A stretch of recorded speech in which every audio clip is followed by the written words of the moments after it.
Welcome to your Unfiltered Tagalog Wrestling Podcast.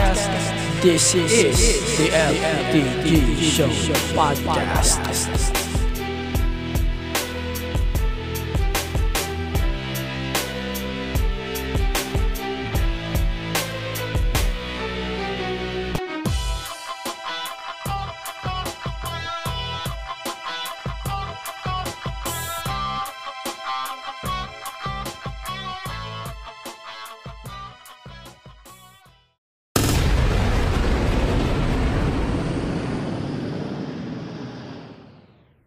Thank God it's Friday. Jesus Christ. Welcome to your Unfiltered Tagalog Wrestling Podcast every week. And this is the MTG Show Podcast. So basically, I want to welcome you to the show. My name is Jello of the MTG Show Podcast. If you don't know me, I don't care. I don't give a fuck about you. Just kidding. But just for the formalities, welcome to the show. And of course, if bago ka lang sa podcast na to, please listen to this podcast every week, mostly Friday or Thursdays. Most of the time, Thursday ako naglabas. Naglabas lang ako ng Friday this week kasi gusto ko subaybayan yung nangyari sa NXT sa Dusty Cup. Pero babalik na tayo ng Thursdays next week. So for this week's episode, we're going to talk about NXT TakeOver Vengeance Day. We're going to talk about what happened at Beach Break, konti lang, and then yung return ni Edge sa NXT, your debut, what I mean, and then yung nangyari sa Forbidden Door, and then yung mga some releases pa ating pag-uusapan, and also Elimination Chamber. We're going to talk about that in a bit. And before we start this episode, of course, visit our website, the MTG Show Podcast. Wait, nahutan lang ako. Di ko natanda agad. So, again, that's the MTG Show Podcast, podcastpage.io, na kung saan maglalabas ako dyan ng articles about our teams on Tuesdays. Some articles na pwede nyong basahin for wrestling reviews, for show reviews, pay-per-view reviews na hindi ko pwedeng ma-mention here in the podcast. And yung mga hindi ko madalas ma-mention sa podcast ay pwede kong ma-mention dun sa articles. So again, that's the MTG Show Podcast, podcastpage.io. Again, that's the MTG Show Podcast, podcastpage.io. Tama po yung narinig nyo. Kasi di pa naman sa akin yung yung website. So far, yun lang. And then, pwede rin kayo makinig doon ng mga episodes natin. You can listen there. May player kasi doon, audio player, na pwede kayo makinig ng mga episodes natin for the podcast. So, hindi na ako magpapatagal. Let's talk about Monday Night Raw. Obviously, I don't have script for this week's episode. Wala akong script, kahit anong script na sinulat for this episode. Wala akong ad-lib. Hindi ako nag-adlib. Unless, para lang makasunod ako sa flow ng show, kailangan ko mag-adlib. Pero ngayon, wala akong adlib. Kaya, expect nyo, wala akong adlib. So, for this week's episode of Monday Night Raw, in-announce ni Adam Pearce and ni Shane McMahon that the WWE Championship will be defended inside the Elimination Chamber against 5 former world champions. So that's Drew McIntyre, Randy Orton, AJ Styles, The Miz, sino ba? Si Jeff Hardy, and may nakalimutan ako. Si Sheamus. Sorry. Nakakalimutan ko talaga si Sheamus, man. Kasi ang naalala ko last week, hindi ko na nasama sa review, na ang gusto ni Sheamus is a one-on-one match for the WWE Championship. But, wala eh. Screw the shit. Siguro, we can get that match at WrestleMania, I guess. Pag may napili na si Edge for the WWE Championship match niya since sinalo nga siya ng Royal Rumble. So, may reactions muna. Ang reaction ko lang is, bakit puro WWE Champions lang? Bakit yun lang ang pinili ni Pierce dito? May maraming talents na pwedeng maggamit for this match. Pero ang pinili niya lang talaga is yung mga former champions. Si The Miz, obserbahan natin, meron siyang Money in the Bank contract. Kahit matalo siya dito sa Elimination Chamber match, he can cash in on Drew McIntyre. Pwede siya mag-cash in doon. Kaya parang, ang dating sa akin, is medyo, aside sa napaka-random, napaka-weird. Pwede rin natin alisin si Randy Orton since may storyline pa siya with The Fiend. And I think The Fiend will return in the Elimination Chamber match. But still, ang weird eh. Pwede mo ipalit dyan si Riddle, si Keith Lee. Pwede mo rin ipasok dyan si Lashley kung available. Kung hindi pa siya ibobook for the US title match. Pwede mo ipasok kahit sino eh. Pero ito, no. What? I don't get the point. I know, alam natin, maganda yung proposal na to. Maganda to on paper. Kasi, 5 former world champions and then Drew McIntyre, 2006. And then, parang ang dating sa akin nun, medyo, hindi siya yung bago eh. Hindi siya bago sa Elimination Chamber. Pero, hindi na siya bago sa paningin nyo. Oo, hindi na siya bago sa pandinig nyo kasi narinig nyo na siya before na lahat na magiging participant ng isang ganito o ganiyan ay dati lang champions. Medyo, it's either weird, hati-hati pa yung reactions ko, but let's see for the next week's episode if mababago pa yung reaction ko kasi 1 week na lang before the Elimination Chamber, typical WWE, napaka-cliche nung program nila. Basta ang random. And then, meron pa tayong isang story na gusto pag-usapan. So, that's Lacey Evans versus Charlotte Flair. Kasi, medyo nawiwirduhan na ako sa story na to. Gusto ko yung part ni Lacey na, gusto ko yung isang banda na Lacey is now pushed and instead of Charlotte sa title picture. And then, parang pinuput over na ni Charlotte si Lacey instead of Lacey losing to Charlotte over and over. And then, pinupush na si Lacey for the title picture. And I think, si Asuka kasi, wala na siyang ibang pwedeng maging credible challengers. So, I think, if Lacey wins the title at the Elimination Chamber, it makes sense na pwede natin makikita na Charlotte Flair versus Lacey Evans for the Raw Women's Championship at WrestleMania. However, if manalo si Lacey Evans. And of course, malakas pa din yung booking kay Asuka. And I don't think na matatalo pa din ni Lacey dito si Asuka. I don't think lang. Di ko nang naisip. Pero pwede. Possibility ka yun. Possibility pa din yun. And then, plus Ric Flair pa. Naisip ko talaga, pwede na matalo ni Lacey si Asuka dito eh. Pero if they're going to set Charlotte versus Asuka 36-37, magandang laban yun. But, the problem here is, what? Charlotte na naman? No way! That's ridiculous. Para sa iba, pangit. Kasi Charlotte na naman. Wala na bang ibang talents ang WWE? Parang ganun eh. Parang ganun yung dating eh. Charlotte na lang. Charlotte na lang ba lagi? Wala na bang iba? Seriously, I love the concept na si Lacey na yung challenger for the Raw Women's Championship.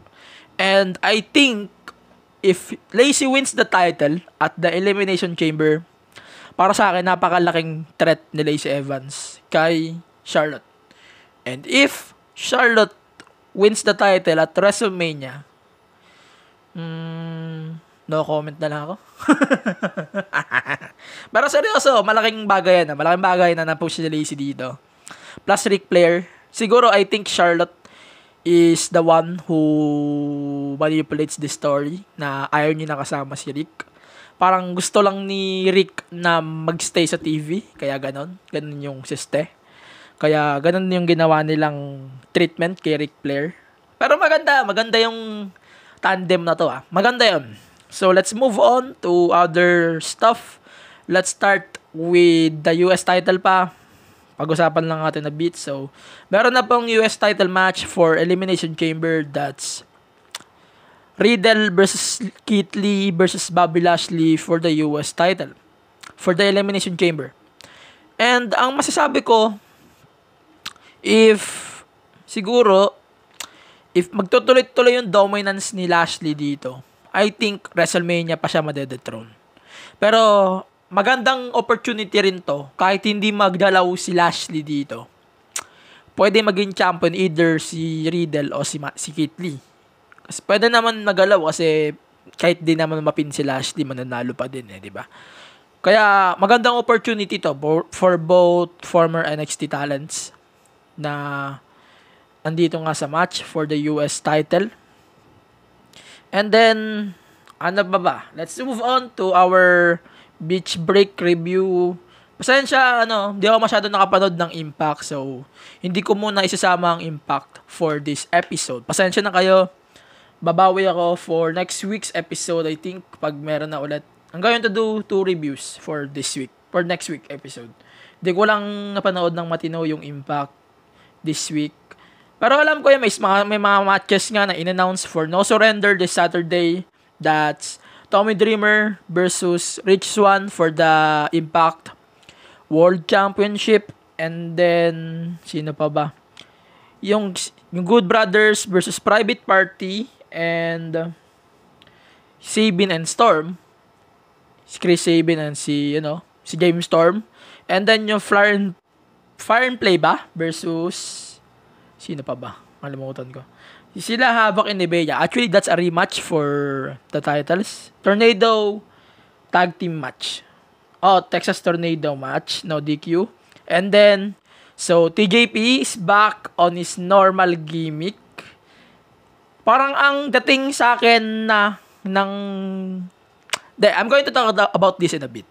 No hates kay TJP. Ayokong mang-hate masyado. Pero, based dun sa na-observe ko right now, parang wala nang sense na magkaroon pa siya ng 3 alter egos. Number one, dahil masyado nang gamit yung gimmick na gamit niya si Manik, gamit niya si sino pa yung isa, di ko tanda yung isa. Basta si Manik, di ko tanda yung 3 Basta yun. Basta 3 gimmick yun na sabay-sabay niyang ginagamit right now. And ang nanalo doon sa title match versus Raju is si Manik. I think Manik ba yan? Manik yun. Basta yun. Basta 3 yun And then, tapos ngayon, binibuild nila for the past few weeks, na ang bumalik na ulit si TJP sa kanyang dating gimmick. And si TJP ngayon, ang champion. Parang 3 gimmick yung ginagamit niya for the title reign. Para siyang may alter ego, ganun. And then, si Rohit naman, in the other hand, parang desperado pa rin siya sa tingin ko. He is still desperate for the title run. And I think, mayroon na siyang backup ngayon. And baka naman, gawin niya ng champion si Rohit ulit. Di ko lang siguro matake yung 3 gimmick ni TJP na nagsasabay-sabay, for God's sake. And then next for our wala tayong masyadong i-discuss for Impact kasi hindi ko pa napapanood. I'm going to do a Impact recap next week. Malaki-laking recap yon ang gagawin ko. Pangako ko na agad, baka mamaya mapako na naman ako. Baka manood din ako ng No Surrender. Titingnan na lang natin kung ano yung mangyayari. So, let's move on. Bago tayo magpatuloy, syempre, I'm going to invite you guys to use my Shopee and Lazada links. Available pa din siya sa inyong mga apps. Syempre, bago kayo mag-check out ng inyong mga order, please use my links, tinyurl.com/tmtgspx Lazada or Shopee PH2.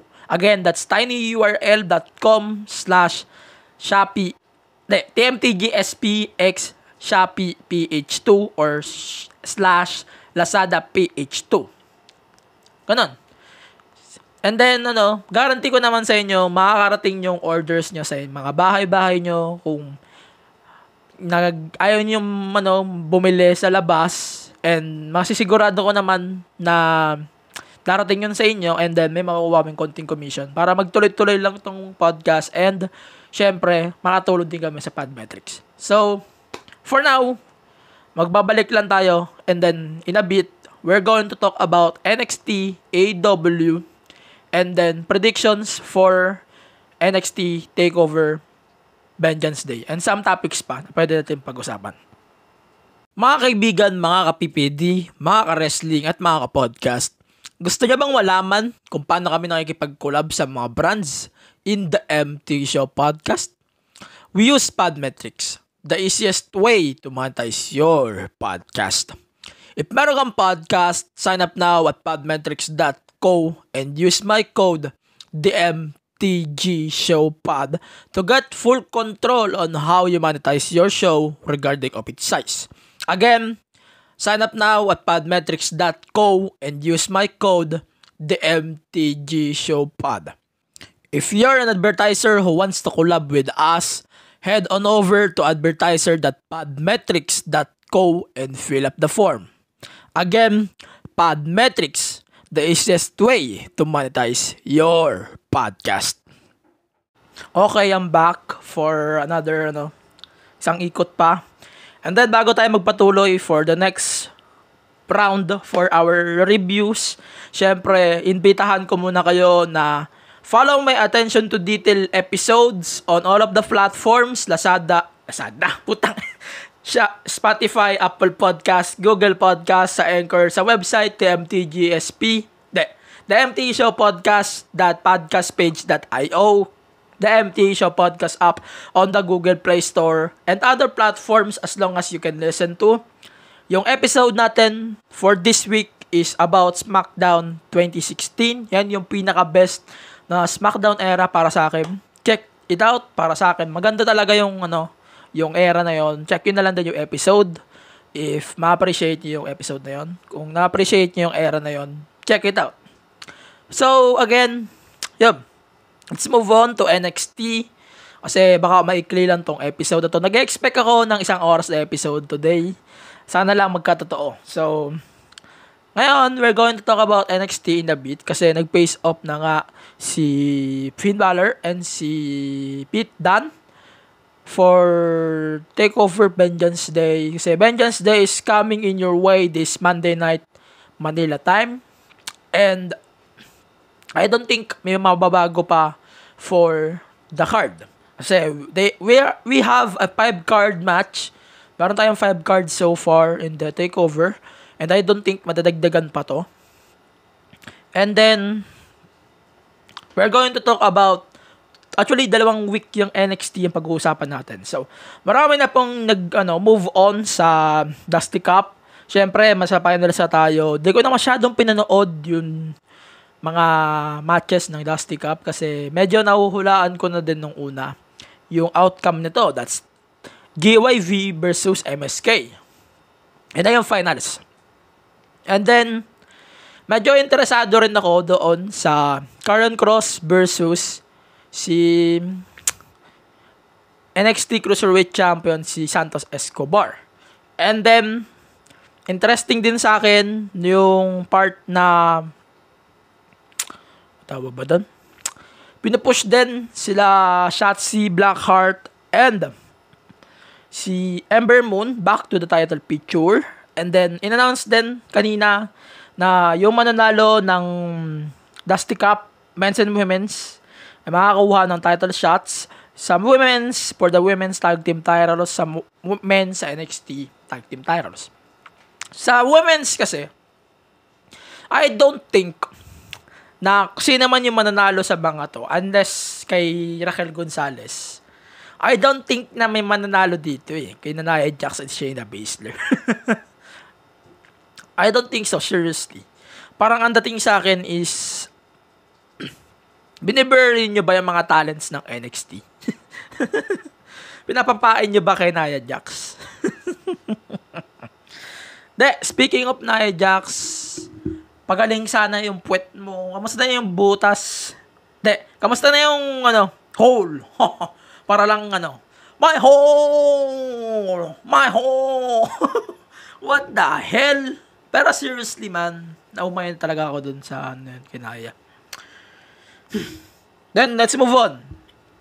Yan, basically, yun ang ating NXT. Di ko pa So, ita-defend din pala yung NXT NXT North American Championship against Kushida. So, that's Johnny Gargano versus Kushida for the title. And, mamaya ko na i-explain yung predictions ko for that. And then, yung main event natin, probably for TakeOver Vengeance Day, is Io Shirai versus Toni Storm versus Mercedes Martinez for the Women's Championship. Para sa akin, yung paglayo muna kay Raquel Gonzalez, kay Io Shirai, is a very good idea. Magandang ideya yon na ilayo muna siya sa title picture, not because ayaw ko sa kanya. No. It's because there's a right time na pwede nang ma-push si Raquel Gonzalez, and ang perfect time na ipasok natin sa picture si Raquel Gonzalez versus Io Shirai is the TakeOver. So if they're going to put Finn Balor versus Karrion Kross in TakeOver sa WrestleMania na yon, I think baka ang mangyari nga is ganun, baka nga mangyari sa atin is 2 matches na USA lang, hindi yung nawawala kasi iisip ko. Baka yung makuha natin is 2 title matches. That's yung kay Io and Raquel, and then Karrion Kross and Finn Balor. For sure naman makukuha natin yun. For sure naman. And then pwede na tayo mag-move on ba sa AEW? AEW wala naman siya special sa mamaya natin pag-uusapan yung predictions ko. So AEW muna tayo. So beach break. Ikot muna tayo beach break kasi hindi ko nasama yung beach break last week's episode. So, my thoughts on beach break, andito yung isa sa mga well-executed na wrestling weddings na nakita ko. Hindi ko alalaitin tong wedding na to. Kasi hindi naman first time, hindi naman bago sa atin yung mga wrestling weddings. Oo, sabihin natin ganun. Pero first time yun ng AEW na mag-execute ng wrestling weddings. Ang huling wrestling wedding na naging interesado ako was the Impact. Yung kina Johnny, di ka tanda kasi, basta si Rosemary, naalala ko. Interesado ako sa story na nang ginawa nila sa Impact kasi maganda yung story, meron ding ending. Eto, hindi ko muna gagalawin to. I'm not going to give any story. Hindi ko muna bibigyan ng conclusion. Kasi first time lang naman nangyari sa AEW to eh. Impact hindi. Kaya binigyan ko agad ng conclusion yung sa Impact. Nagandahan ako sa story. I love the story. And kung paano na in-execute yung story about the wedding, gusto ko din yun. Yung nangyari right now sa Impact Wrestling, ang ganda ng execution nila doon sa wedding. Pero here in Beach Break, hindi ko siya masasabi na umangat siya doon. Oo, hindi natin masasabi. Kasi sa Impact, may story. May tumatakbong story. May nangyaring bagong story. Dito, wala. Same pa din. Nakita pa rin natin si Orange Cassidy in the end. Wala. Same pa din. Yan pa din talaga nakikita ko. Pero hindi ko muna bibigyan ng lait masyado tong wedding sa AEW. Because first nila yan eh. Pwede pa sila mag-improve sa mga ganitong stories. And I think, kaya naman nila. Kaya nila ma-improve yung story na yun. And then, also yung kay Kenta Man, putang ina, Kenta is back. De, Kenta is back on US technically. Kasi, di naman live yung strong. So, okay lang, valid yun. So, Kenta, nag-debut si Kenta sa AEW Dynamite by attacking Jon Moxley, GTS, and then, bang! Tapos yung episode. Di naman special yung match na nangyari before that assault. Pero I love that match. Gusto ko yung chemistry ng Bucks and Bucks tuloy. Nila ng Good Brothers and sila Kenny. I love that chemistry. Pero, i-remain ko pa din sila as bootleg club.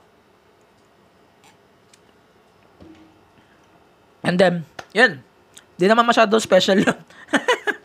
Pero let's move on to this week's Dynamite. So, konti lang. Di pa ako masyado nakapanood ng Dynamite. So, ang headliner nitong Dynamite na to is a unsanctioned Falls Count Anywhere match between Jon Moxley and Lance Archer versus Kenny Omega and Kenta. Ito yung sinasabi nilang Forbidden Door na inopen na ng AEW yung Forbidden Door for all of the companies halos. And dito lamang ang AEW unlike WWE. Yun ang gusto kong makita din sa WWE. Yung competition and then collaboration with other companies that I think they can. Kaya naman ng WWE. Pero, unfortunately, we don't. Because we got Bad Bunny. Dahil, joke lang. Kasi effective naman si Bad Bunny. Balik tayo na sa kwento. So, yung nangyari sa match na to, what a match, man. Pero, I'm not going to rate or hindi mo na ako mag-rate or mag-review about that match.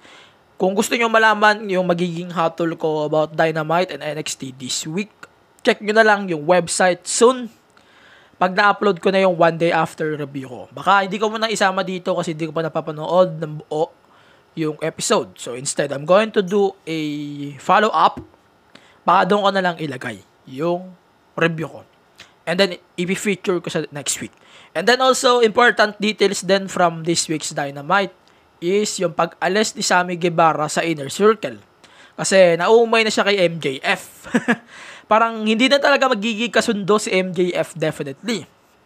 And, I love that storyline na nagbubrew yung problema sa Inner Circle kasi MJF yung malaking problema. So, I love the concept na binibuild nila si MJF as the yung master manipulator of the Inner Circle. And gusto ko din na yung concept ng story napaka-effective eh. So far, effective yung pag-build nila ng story kay Sammy. And yung, I think, maglilid siguro ito sa isang formation ng bagong stable, I guess, with Guevara and then yung PNP, sila, wait lang, di ko tanda, sila Santana and Ortiz. Baka maganda yung abangan muna natin yung story bago tayo mag-conclusion. Mahirap na. And then, nag-umpisa na rin yung AEW Women's Tournament with the winners will receive the title Opportunity versus Shida. And in-announce din nila na yung Japan rounds ng AEW tournament will take place hindi na sa Dynamite, sa YouTube channels na lang ng AEW. Doon na lang i-air, doon na lang ipapalabas yung mga matches from Japan. So, wait, ano pa ba meron? So, Darby Allin defeated Joey Janela for the TNT Championship. He retained the title. Pero, di ko nabibigyan ng mahabang reviews. Kasi, I'm going to do that next week or probably after this week. I'm going to give my one day after review of this week's AEW Dynamite, this week's NXT, and this week's NXT TakeOver. Bali, tatlo yung gagawin kong article for this week. Good luck na lang sa akin. And then, Monday night, I think I'm going to start doing articles for Monday night after Elimination Chamber. Ganon na yung plano ko. Abangan nyo na lang pag nag full blast na yung website, baka good luck na lang sa akin. Basta good luck na lang sa akin. Pagdasalin na lang ako for that stuff. And then ito, finally, we're going to talk about SmackDown. I think gumawa na naman ako ng isang short episode. Excuse.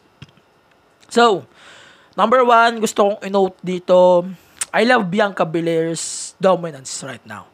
Gusto ko yung part na napaka-dominant niya as a Royal Rumble winner. I think yung way na kung paano nagalaw dito si Bianca Belair is very, very unusual.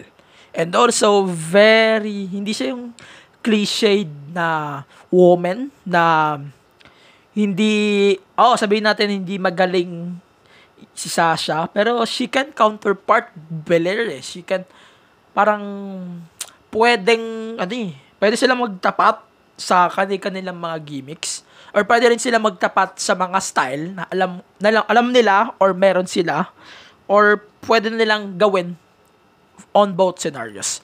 So, ganun nga. And then, highlight din natin yung sunod-sunod na Cesaro versus Daniel Bryan matches for the past few days. I love that shit. Wala na akong ibang masasabi. Superb.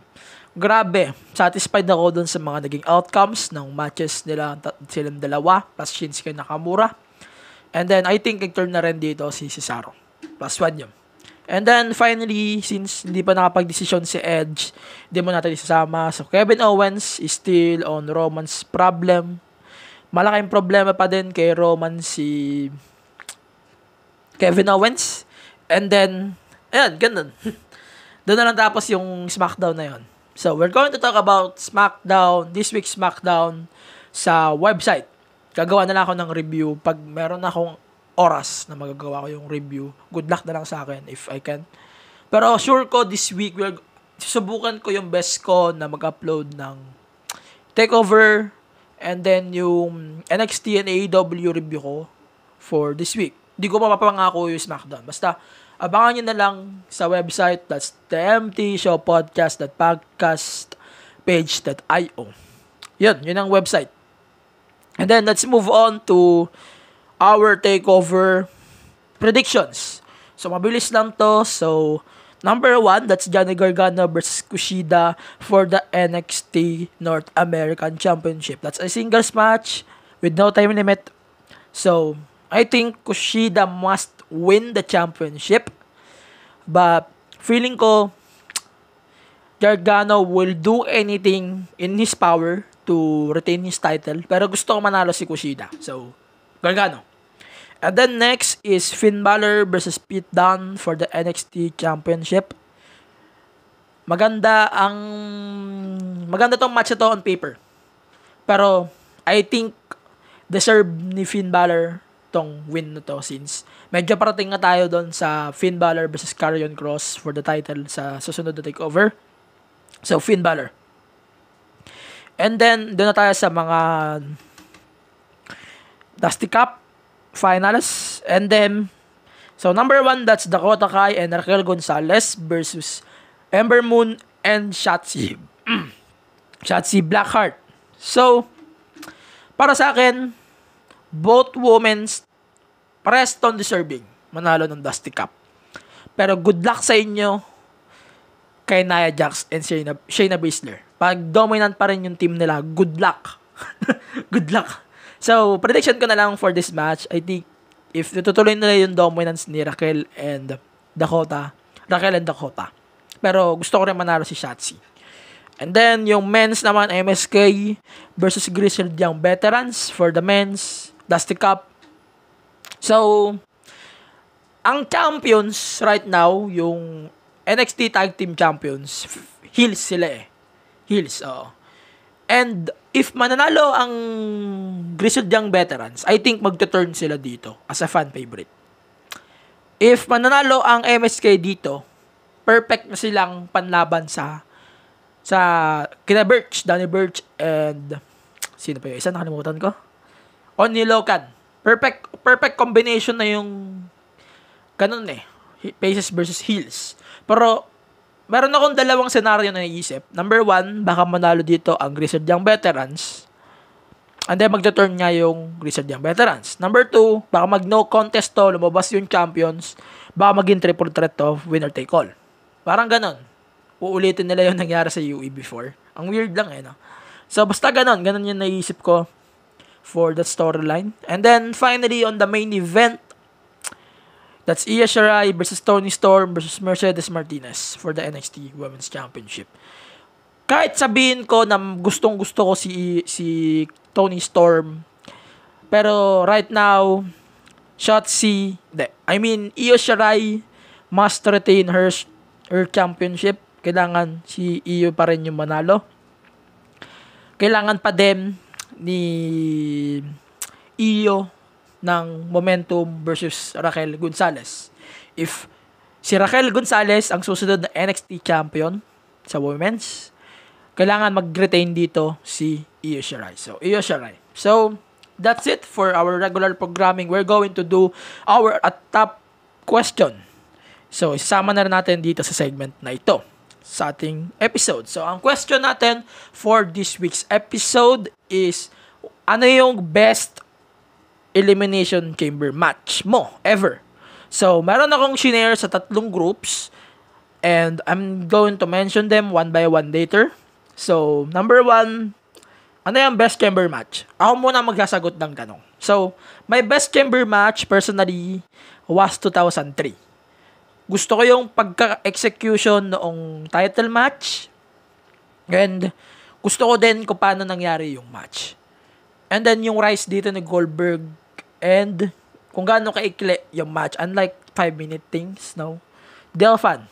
And then 2002, napakaganda ng match. Hindi ko masasabi na best.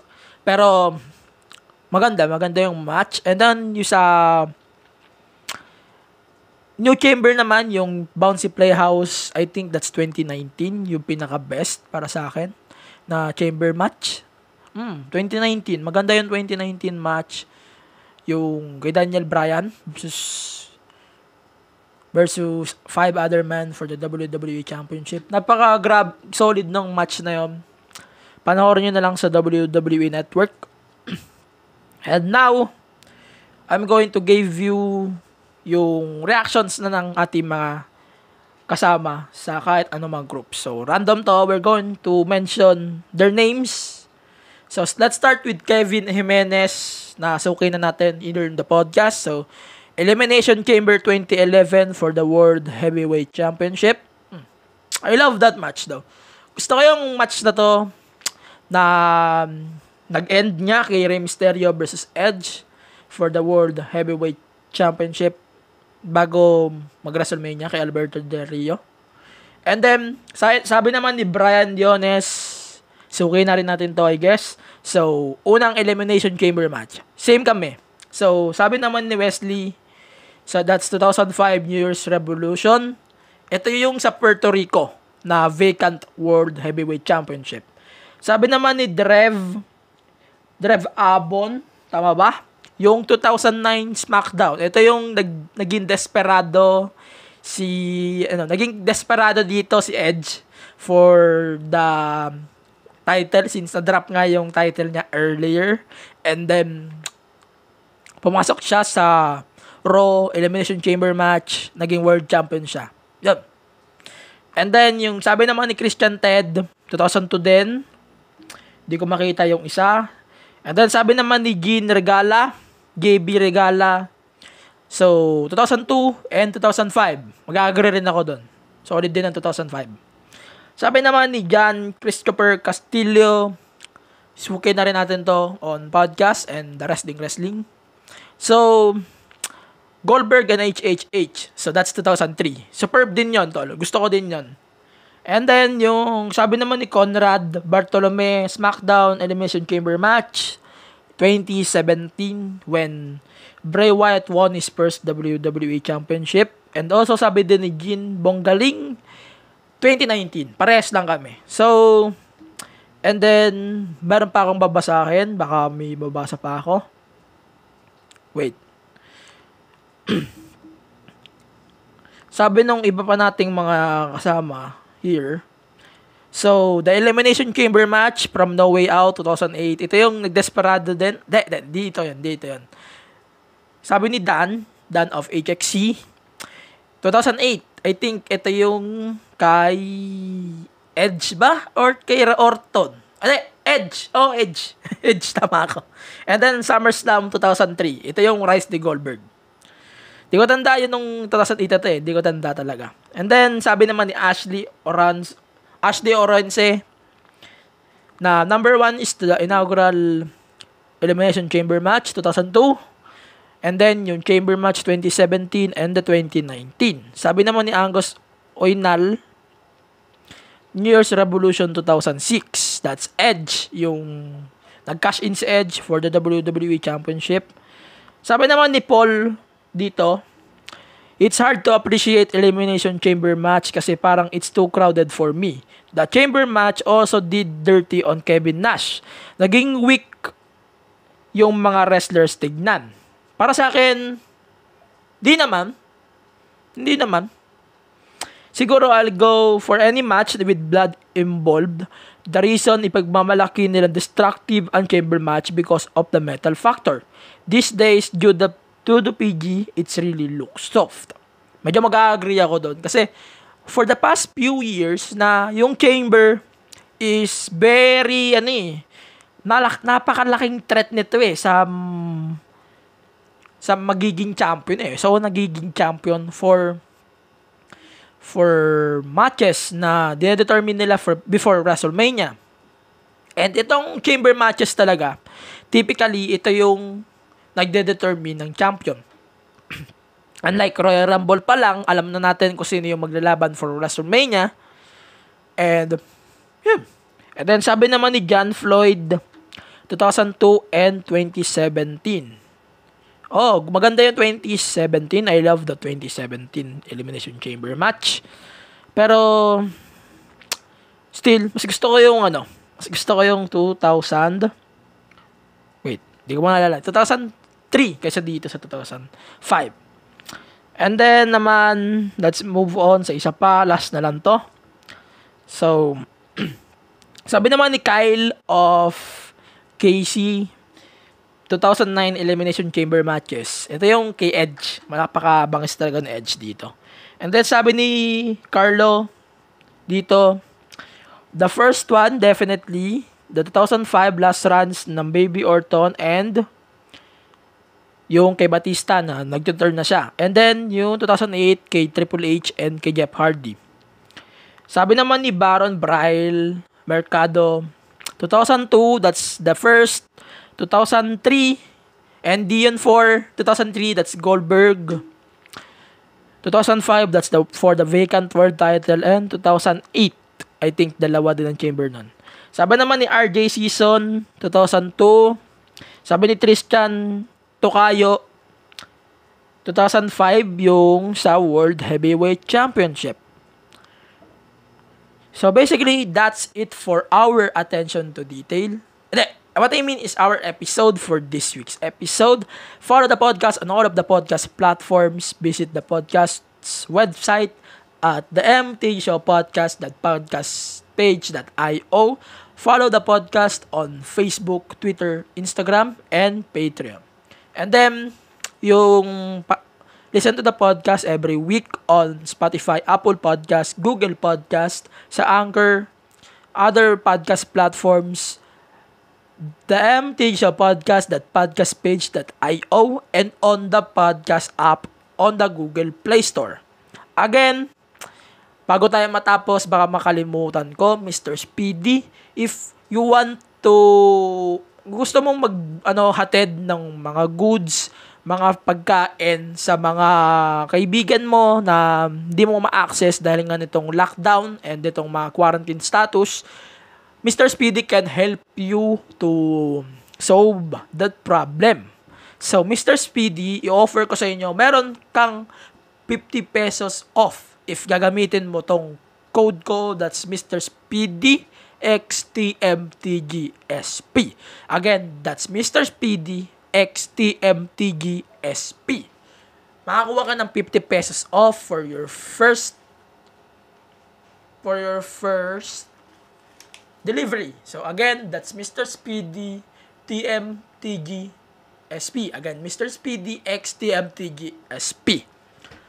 Again, so basically that's it for today's episode. Maraming salamat sa lahat ng nakisama sa atin sa discussion for attention to detail. Of course, yung sa top questions natin, tutuloy natin tong ruling na to, itong consistent natin na format for this series.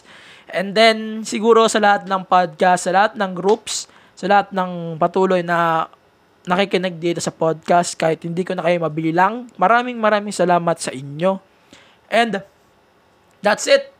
Sabi ko nga, mag-iingat kayo palagi. Kung ayaw nyo magkasakit, wag na lang kayo lumabas ng bahay nyo. And kung ayaw nyo rin magago, wag na rin kayo magpagago sa mga nakikita nyo sa paligid. Especially these days, napakaraming gago, napakaraming ignorante, and nakikita natin yung dahilan sa sarili nating bansa. So, that's it for today's episode. Stay safe, stay Russell. I'm out, thank you, and see you on the next episode. Peace.